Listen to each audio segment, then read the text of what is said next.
What is good, you guys? Today's video is a little bit different. As you know, it's Mental Health Awareness Week,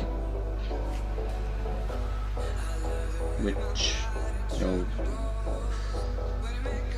basically you're going to be seeing a lot of videos now about mental health and everything, people's personal problems that I aid out to try and help people along. I'm going to be no different than that. I'm going to be talking about that, some of my issues when I was younger.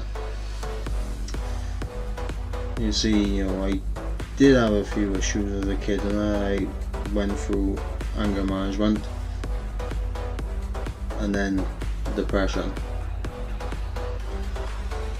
And sometimes people get through that unscathed. Sometimes people have reminders and that through scars. Some people have deep emotional scars from it. Me, I probably spent the best part of 10 years trying to block everything out from back then. And it did lead me down a bad path, but let me just give you a bit of a history on me. You see, when I was a kid, I was a very angry child, but the thing is, I had a very helpful, constructive outlet for my anger, which was rugby. And I was able to play rugby for many years. It kept my anger pretty much in check most of the time, because I was playing for my local team, my school team, and my district side. So it's three rugby teams, which it kept my anger in check. But when it wasn't rugby season, then you got to see me a bit more angry, a bit more aggressive than what I usually would be. And for many years it did keep me in check, and then I started to lose certain things, certain rugby things, which meant that I was starting to get a bit more angry, to the point where I had to go into anger management. I was still playing rugby at the time, but I had to try and sort through a few things, and that kind of taught me not to lose my temper, but it opened the gateways and everything for me to get a bit more upset. And the more I got upset, the more I'd want to lose my temper, but the more I couldn't lose my temper, and I just started to sink low, sink down a bit, which kind of led me down to depression. And then what made it worse now is because I lost I lost the sport I loved, lost everything. I started isolating myself from every single person in fear of myself, and I did try killing myself many times, not with a knife or anything. I contemplated it with a knife, but I never had the guts to do it. There's a huge difference between different people who are clinically diagnosed with the same thing, but people are different. There are people who have a much rougher time through anger management, have a much rougher time through depression than what I did, and they dealt with it a lot better than I did. I mean, that's not downplaying what they went through, because what they went through was worse, but the way they dealt with it, that's the mindset, the strength of a person. Me, I wasn't a strong person back then. I wasn't. I decided to isolate myself from everyone, and over the time that it just got worse. It just got worse, and I started trying to drown myself, hang myself, suffocate myself, everything but try and slit my wrist or anything, because I didn't have the guts to do it. Every time I think back at that point there, it does get me a bit sad that I was like that. But I got admitted to 2 brilliant mental health hospitals in the area. One is very well known around this particular area of Wales, called TCOE. Another one, St Calix, and I was down there, group therapy sessions and everything.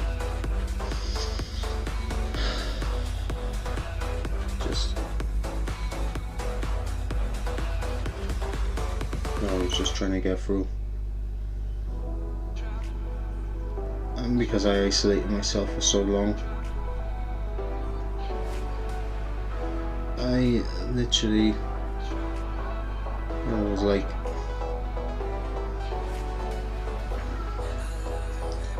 I literally lost all the social skills that I needed to get along with people, and everyone could see it now. I was a completely different person than what I was a few years ago, and they knew it. They knew I was wasn't speaking for myself, wasn't speaking my mind anymore. It was just trying to fit in, trying to be like everyone else, and that kind of led me down an even worse path. But eventually, it did lead me down to drugs. Now, I was on my way out of my depression stages now. I was starting to get a bit better, but I still was suffering from anxiety and needing to fit in with people, and well, the thing is, when you've isolated yourself for so many years and you want to throw yourself back in with all your old mates after a few years of seeing them, and they know that the same person that they became friends with, and that they've grown up with it, and now they know how to interact with everyone, and they don't know how to interact with you, and you don't know how to interact with them. That can be quite lonely, and ever since then, I've just been trying to make sure I still kept some friends around. And believe me, that was hard. That was hard, because a few people would only ever use me as the butt of their jokes, which didn't help. They knew because of my depression and my anger issues that I wouldn't lash out, and you know, I take it to heart that any joke that they said,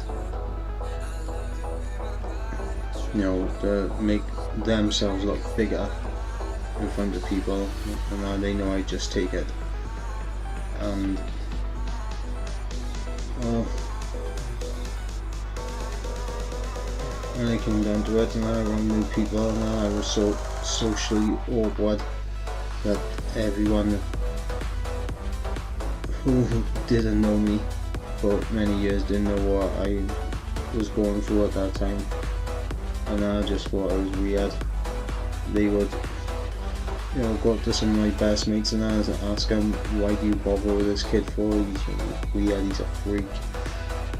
No, they didn't know. They didn't know.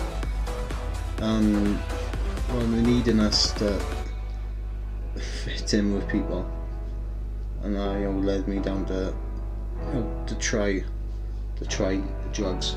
You know, I mean, everyone smokes a bit of pot now when they're young, and now a bit of green, you know, a bit of rocky, a bit of pollen, and that. Everyone tries it. I tried it, didn't really get into it that much, but I tried it just to fit in the same way when I went to the harder drugs. I tried them just to fit in, and I kept doing it just to fit in. And well, after years of sniffing meow and, you know, moving up to cocaine eventually, and I, you know, never really addicted to cocaine, and I didn't really do it enough to get addicted, because I mostly started keeping myself to myself. But meow I done quite a bit of, you know,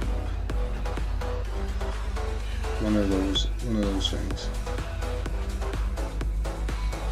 And the moment where it all turned around for me, it's actually a few years ago. I was in college, and I was studying carpentry and joinery, and I went for a night out with a couple of the carpentry college people. Went for a night out in a local bar, and I was spiked. I was completely off my face. I was pissed. I was right off my chops. And apparently there was a couple of boys, and they had Valium in there, and I went up to them and I just you know, took their Valium and had them. I can't remember any of this, but I took their Valium, that mixed with the drink and what I was spiked with, and I actually died on the street.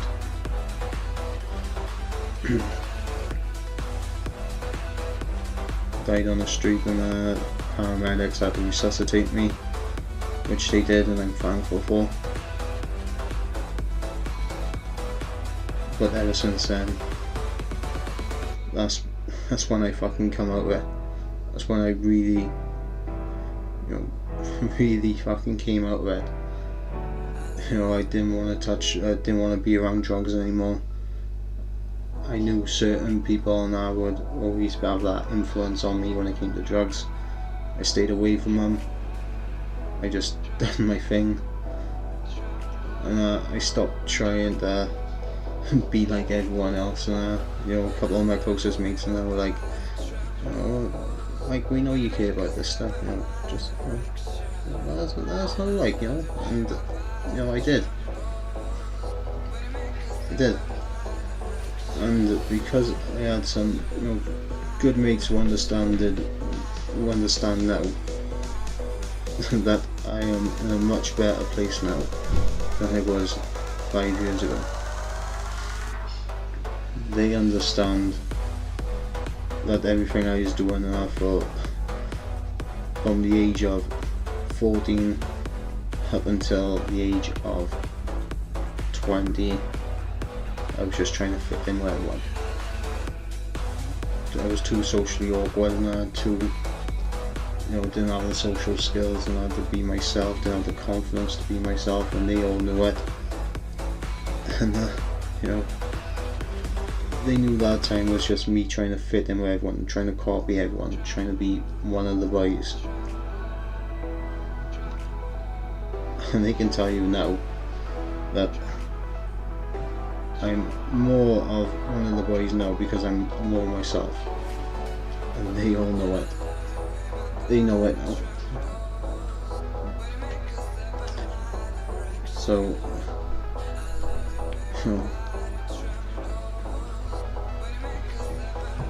anger issues when I was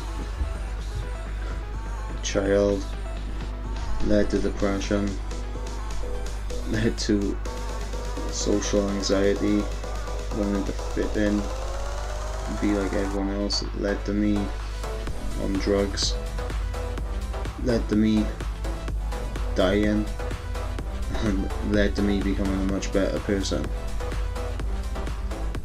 No, anyway.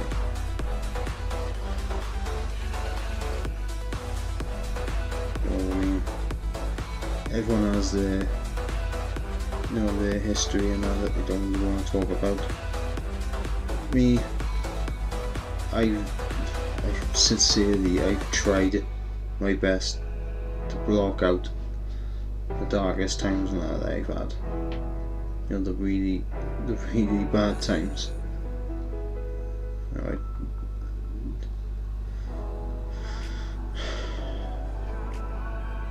tried.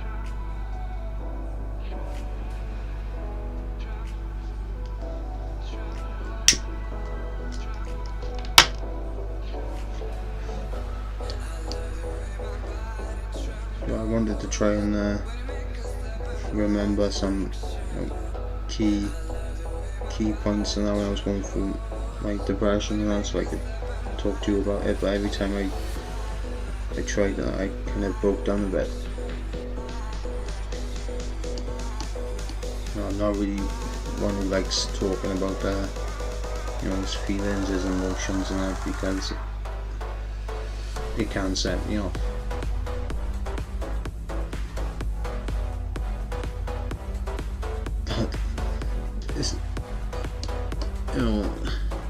Anyone that's going through anger management or depression, anxiety, they'll get it. They'll get it. I mean, it's much easier to try and block things out than talk about it. But the best thing anyone can do is talk about it. I mean, I wish I was able to communicate most of what I went through back when I was going through it to my mother and my brothers and that, because they didn't have a clue what was going on in my head.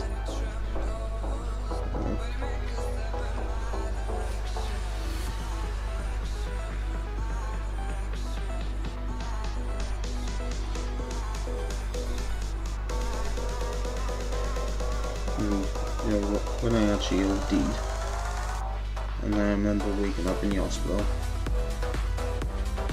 and doctors told me what happened, that I actually died, and the first thing that came to my mind was how would everyone have reacted? What would my mother have been like? What would my older brothers been like? What would my younger brother and sister would have been like? How would my best friends and I reacted to it?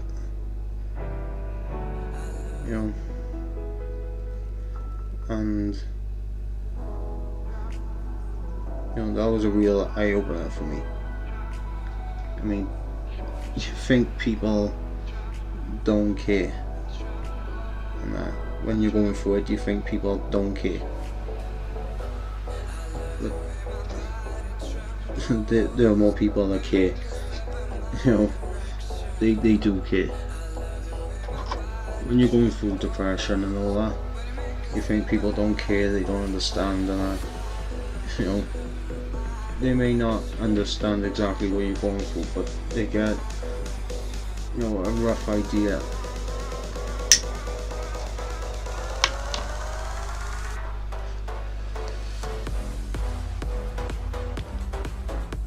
And well, there are some people now, just because they get a rough idea, they think that they understand exactly what you're going through, and that's the misconception that most people, they hear people go through depression and they say, look, just back up and get over it, you know, which is never a way to act with someone who's going through it. Never a good thing. Now, unfortunately, there are people that will do everything to get in their own way when they're going through it. You know, I got in my own way crap a lot of times, and there are going to be people who do the same thing. You know, they'd rather stick it to themselves and let people in, basically. And there's no way to get over it. You know, you've got to let people in, you've got to talk to people. You know, you can't isolate yourself from everyone, because that's when you end up, you know, going through a darker patch like I did. And you know, it can lead, you know, you may not think it, but it does lead to long-term stuff. And because it leads to long-term, it's never a good thing. So yeah,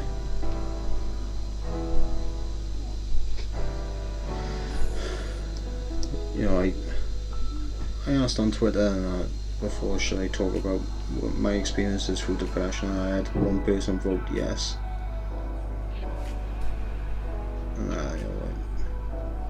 and I was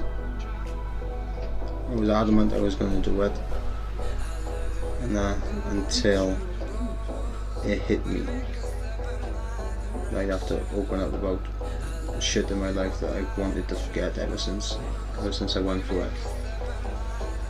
And because of that, you know, I felt like I had to, and because this is Mental Health Awareness Week, there's no better time to talk about shit, I guess, than this week.